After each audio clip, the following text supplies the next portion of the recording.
ஓம் ஸ்ரீ குருபியோ நமக. ஓம் ஸ்ரீ மகா பெரியவா சரணம். மார்ச் 8ஆம் தேதி இரவு மகா சிவராத்திரி.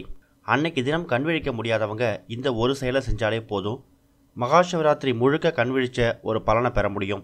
ஒரு மாதமும் வரக்கூடிய தேய்பிரை சதுர்த்தசி திதியை தான் நம்ம சிவராத்திரியாக எடுத்துக்கிறோம். ஆனால் அதுவே தேய்பிரை சதுர்த்தசி திதி மாசி மாதத்தில் வருதுன்னா அது மகா சிவராத்திரி. அந்த வகையில் மார்ச் 8ஆம் தேதி இரவு 8:20 மணிக்கு மேலே தான் சதுர்த்தசி திதி பிறக்குது. அதனால் நீங்கள் மகா சிவராத்திரி சம்பந்தமான பூஜைகள் செய்யணும், பரிகாரங்கள் செய்யணும், விரதம் இருக்கணும் அப்படின்னா மார்ச் 8ஆம் தேதி இரவு 8:20 மணிக்கு மேலே தான் நீங்கள் மகா சிவராத்திரி கணக்கில் எடுத்துக்கணும். நிறைய பேருக்கு மகா சிவராத்திரி அன்னைக்கு கண்விழிச்சு 4 கால பூஜையை பார்க்கணும் அப்படின்ற ஆசை இருக்கும்.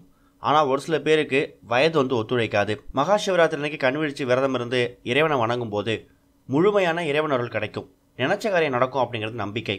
சிவராத்திரி விரதம் இருக்கிறதால தெரியாமல் செஞ்ச பாவங்களோட தெரிஞ்சு செஞ்ச பாவங்களும் நம்மளை விட்டு நீங்கி போகுமா?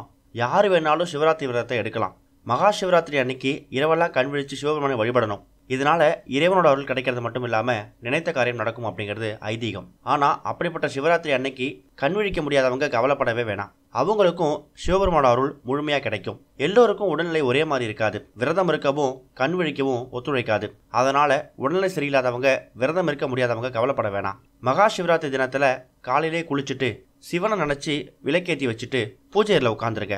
அதுக்கப்புறம் மனசார சிவனை நினைச்சு 1 மணி நேரம் தொடர்ந்து சிவ சிவ சிவ சிவன் சொல்லிக்கிட்டே இருங்க. இல்லைன்னா ஓம் நமச்சிவாய நமக, ஓம் நமச்சிவாய நமகன்னு சொல்லிக்கிட்டே இருங்க.